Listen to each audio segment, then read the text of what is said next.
नमस्कार विद्यार्थी मित्रांनो, आजचा हा व्हिडिओ बनवण्यामागचं मुख्य कारण आहे, बरेच विद्यार्थी मला विचारत आहेत, सर शेवटचे 20 दिवस माझ्याकडे राहिलेत. खरं बघायला गेलं तर आज 23 मार्च आहे. 19 दिवसच आपल्याकडे बाकी आहेत, हो की नाही? 11 एप्रिलला आपला CETचा पहिला पेपर आहे PCM ग्रुपचा. विद्यार्थी मित्रांनो, बऱ्याच जणांचं म्हणणं आहे, सर झिरो स्टडी आहे, काय करू? आता हे असे सर्व विद्यार्थी ज्यांचा अभ्यास नाही आहे, ह्या सगळ्या विद्यार्थ्यांसाठी काही स्ट्रॅटेजिक प्लॅनिंग या व्हिडिओमध्ये मी सांगतोय, ते खूप महत्त्वाचं आहे, त्यामुळे लक्ष देऊन ऐका.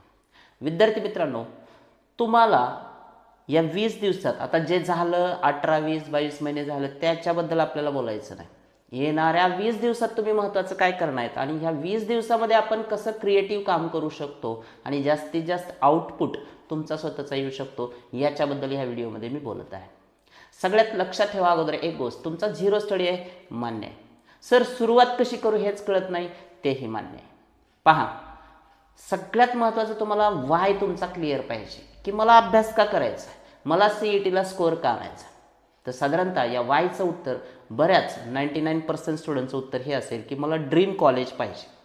फॉर एक्झाम्पल, मला COAPमध्ये जायचं आहे, मला SPIPTमध्ये जायचं आहे, मुलींचं ड्रीम आहे मला क्युमिन्स कॉलेजला जायचं आहे, आणि याकरता लागते ती पर्सेंटाईल CETला, बरोबर.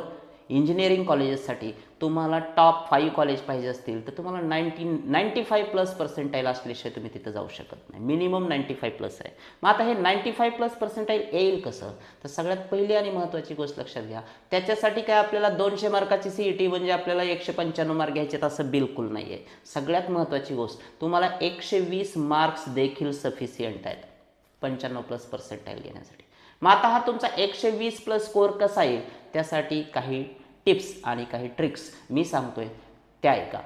पहिली गोष्ट, तुम्हाला केमिस्ट्रीला 35+ मार्क्स घ्यायचे. किती घ्यायचे? 35+. दुसरी महत्त्वाची गोष्ट, तुम्हाला फिजिक्सला 25+ मार्क्स घ्यायचे. फिजिक्स तसाही टफ आहे, त्यामुळे त्याचं लिमिट थोडंसं खाली राहिलं तरी काही हरकत नाही. आणि सगळ्यात महत्त्वाचं, तुमचा जो ऑप्शनल सब्जेक्ट आहे मॅथ, त्याला तुम्हाला 50+ मार्क्स घ्यावे लागणार आहेत, 50पेक्षा जास्त मार्क्स घ्यावे लागणार आहेत. आणि विशेष म्हणजे बायो असेल तर PCB CETला बायोला सुद्धा तुम्हाला 60% जास्त मार्क्स घ्यावे लागणार आहेत. जर तुमचा स्कोअर 120, 125च्या पुढे जात असेल मित्रांनो, 100% तुमचं पर्सेंटाईल जे असणार आहे ते 95+ असणार आहे. त्यामुळे डोक्यातून हे काढून टाका की मला 200च्या CETला 190, 180 मार्क्स घ्यायचे, बिलकुल नाही आहे. येते लक्षात? समजा तुम्हाला COAPला जायचं आहे तर 99.60च्या पुढं तुम्हाला स्कोअर पाहिजे, आणि त्यावेळी मात्र तुमचा स्कोअर 150+ पाहिजे. पण टॉप 10, टॉप 20 कॉलेजेसला तुम्हाला प्रवेश 125 मार्क्सवर देखील मिळू शकतो. हा पहिला मुद्दा मी क्लिअर केला आहे. आता मी येतो दुसऱ्या मुद्द्याकडे. सर मग महत्त्वाचे चॅप्टर सांगा आम्हाला. विद्यार्थी जनरली माझ्याकडे येतात आणि विचारतात, सर महत्त्वाचं काय सांगा. आता मी केमिस्ट्री शिकवतो, ऑफलाईन सेंटरच्या मुलांचे पण हेच प्रॉब्लेम्स आहेत आमच्या, तुमचे जे सर्वांचे प्रॉब्लेम्स आहेत तेच या सगळ्या विद्यार्थ्यांचे प्रॉब्लेम्स आहेत. मित्रांनो लक्षात घ्या, सगळ्यात महत्त्वाचं, तुम्हाला जे चॅप्टर्स करायचे आहेत, आता 20 दिवस राहिले, तुम्ही किती करणार? तर आता फक्त इम्पॉर्टंट चॅप्टर्सवर फोकस करावं लागेल.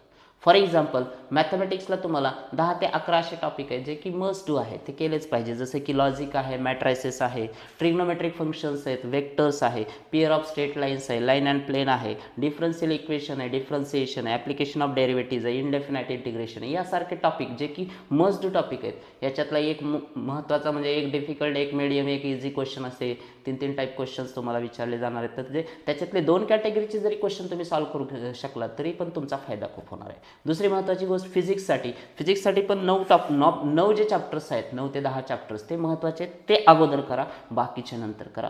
जसं की रोटेशनल डायनॅमिक्स आहे, मेकॅनिकल प्रॉपर्टीज ऑफ फ्लुइड्स आहे, KT of gases and radiation आहे, थर्मोडायनॅमिक्स आहे मित्रांनो, त्यानंतर सुपरपोजिशन ऑफ वेव्ज आहे, वेव्ह ऑप्टिक्स आहे, इलेक्ट्रोस्टॅटिक्स आहे किंवा मॅग्नेटिक इफेक्ट जो आहे due to the electric current आहे, structure of atoms and nuclear, यासारखे फिजिक्सचे महत्त्वाचे चॅप्टर्स आजच करायचे आहेत, ताबडतोब करायचे. तुम्हाला होता होईल तेवढं या आठवड्यामध्ये हे पूर्ण करून घ्यायचं. सर केमिस्ट्रीसाठी काय करू? हे पहा, केमिस्ट्री हा सेंटर्ड सब्जेक्ट आहे. मी स्वतः केमिस्ट्री टीच करतो, मला माहिती आहे, मागच्या 15-20 वर्षापासून मी बघतोय की केमिस्ट्री आत्ता सध्या तुम्हाला टॉपच्या कॉलेजला नेणारा सब्जेक्ट आहे आणि सगळेच चॅप्टर इम्पॉर्टंट आहेत. त्यामुळे केमिस्ट्रीचे तुम्हाला सर्व चॅप्टर्स केलेलं कधीही फायदेशीर ठरणार आहे, कारण हा मिड सब्जेक्ट आहे. अभ्यास जर चांगला केला तर चांगला स्कोअर येतो. ओके, मी केमिस्ट्रीची बाजू बिलकुल नाही घेत, पण मी PCMचं तुमचा बॅलन्स स्टडी होणं हे गरजेचं आहे. आता तिसऱ्या गोष्टीकडे येतो मी. तुम्हाला चॅप्टर्स कळले, काय करायचं ते कळलं, का करायचं ते कळलं. आता महत्त्वाचं जाऊयात आपण. तुमचा जो महत्त्वाचा डेली स्टडी प्लॅन आहे तो महत्त्वाचा आहे. तुमच्यापैकी बरेच जण ऑफलाईन सेंटरला टेस्ट देत असतील, काही जण ऑनलाईनच्या टेस्ट देत असतील, पण सगळ्यात महत्त्वाचं काय, टेस्ट महत्त्वाचे आहेत विद्यार्थी मित्र. कुठला तरी एक टाईम फिक्स तुम्ही तुमच्या टेस्टसाठी द्या आणि उरलेला जो सगळा टाईम आहे तो तुमच्या सेल्फ स्टडीला द्या. कारण तुमचा रिझल्ट हा कुठलं कोचिंग सेंटर नाही आणणार मित्रांनो, तुमचा रिझल्ट हा तुमचा सेल्फ स्टडी आणणार आहे. त्यामुळे सगळ्यात महत्त्वाचं काय पुढच्या 20 दिवसात, तर सेल्फ स्टडी महत्त्वाचा आहे. जवळपास 10 ते 12 घंटे सेल्फ स्टडी व्हायला पाहिजे. फॉर एक्झाम्पल मॅथ्सला तुम्हाला डेली 4 ते 5 तास द्यावे लागतील, केमिस्ट्रीला तुम्हाला 4 तास द्यावे लागतील, फिजिक्सला तुम्हाला 3 तास द्यावे लागतील. जर तुम्ही हा रेशो काढला दररोजचा, हा सेल्फ स्टडीचा जो रेशो आहे तो 10 ते 12 घंट्याचा रेशो होतो आणि त्याच्यानंतर उरलेल्या वेळेत तुम्हाला टेस्ट द्यायच्यात. टेस्ट पण कुठल्या द्यायच्यात, तर मॉक टेस्ट द्यायच्यात मित्रांनो. एक तर तुमच्या सब्जेक्ट वाईज असाव्यात किंवा डायरेक्ट PCM PCBच्या 200 मार्कच्या टेस्ट असाव्यात. आणि ह्या टेस्ट कमीत कमी आत्ता तुम्हाला एक दिवस आड करून द्यायच्यात. एप्रिल महिन्यामध्ये तर तुम्हाला डेली टेस्ट दिलेलं कधीही फायद्याचं आहे. आता राहिला प्रश्न, सर सेल्फ स्टडीचं पण कळलं, कोणाला किती तास द्यायचे ते पण कळलं, आता वाचायचं काय आणि कसं. तर वाचायचं काय आणि कसं त्याच्याबद्दल पण मी तुम्हाला थोडीशी जी तुम्हाला उपयोगी पडेल अशी माहिती सांगणार आहे मित्रांनो. सगळ्यात अगोदर तर तुमची थिअरी क्लिअर पाहिजे. फॉर एक्झाम्पल केमिस्ट्री, आता केमिस्ट्रीचं टेक्स्टबुक जे आहे ते लाईन टू लाईन वाचलं पाहिजे मित्र. हो क्वेश्चन केमिस्ट्रीच्या लाईन बिटवीन लाईन टेक्स्टबुकमधून बनत आहेत. त्यामुळे केमिस्ट्रीचं टेक्स्टबुक लाईन टू लाईन वाचा, सगळे एक्सरसाइज क्वेश्चन सोडवा, सॉल्व क्वेश्चन्स एकदा नजरेखालून जाऊ द्या. आणि वाटलंच तर जमलंच तर तुम्हाला काहीच प्रिपरेशन नसेल तर 1 शॉट लेक्चर्स जे आहेत ते बघा, पण त्याच्यातून पण फार काही आउटपुट तुम्हाला मिळणार नाही. इतर पुस्तकं 10 पब्लिकेशनचे वाचण्यापेक्षा आपलं बोर्डाचं टेक्स्टबुक वाचण्यावर जास्त भर द्या असं मी म्हणेन. त्याच्यानंतर महत्त्वाचा मुद्दा आहे की तुम्हाला काय करायचं आहे की एकदा थिअरी झाली की तुम्हाला MCQ सॉल्व करायचे, त्याची प्रॅक्टिस या 10-12 घंट्यात सेल्फ स्टडीच्या करायची आहे. MCQजमध्ये खास करून PYQs येतात मित्रांनो. हे PYQs तुम्ही जेवढे जास्त सोडवचाल तेवढा तुमचा बेनिफिट जास्त होणार आहे. त्यामुळे PYQची प्रॅक्टिस पाहिजे. आणि सगळ्यात शेवटी ह्या सगळ्यांचं तुम्हाला रिव्हिजन करायचं आहे. मलाही माहिती आहे सुरुवातीला PYQ सुटत नाहीत कारण तुमचे कन्सेप्ट क्लिअर नसतात, पण जोपर्यंत आपण भिडणार नाही, जोपर्यंत आपण लढणार नाही, तोपर्यंत आपण जिंकणार कसे हो. सो जिंकण्यासाठी लढावं तर लागेल. न लढताच आपण काय म्हणू शकतो, काही विद्यार्थी नुसता विचार करण्यात वेळ घालवत आहेत. एकदा ते मोबाईलवरती बसले की तासनतास रील स्क्रॉल करण्यात तुमचे 1-2 तास वेळ जात आहेत. तर हे सगळ्यात अगोदर हे डिस्ट्रॅक्शन्स बंद करा. त्या 1 तासात कन्स्ट्रक्टिव्ह काहीतरी 10-20 PYQ सोडवा, त्याने तुमचा स्कोर वाढणार आहे. आणि तुमचं ड्रीम कॉलेज तुम्हाला मिळाल्यानंतर तुमचे जे आयुष्याचे स्वप्न आहेत, तुमचे जे आईवडिलांचे ड्रीम आहेत, तुमच्याकडून त्यांच्या काही अपेक्षा आहेत त्या पूर्ण होणार आहेत मित्रांनो. तुम्हाला एकदा तुमचं ड्रीम कॉलेज मिळालं की ह्या सगळ्या गोष्टी एकदम सुरळीत होणार आहेत.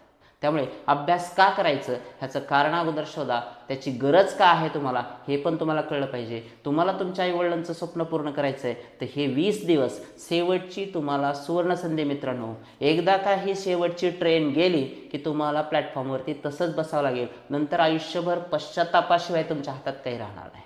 त्यामुळे 11वी-12वीच्या खास करून आत्ता CET देणाऱ्या विद्यार्थ्यांसाठी माझी एक नम्र सूचना आहे की मित्रांनो, हे शेवटचे 20 दिवस अगदी क्षण त्याचा युटिलाइज करा.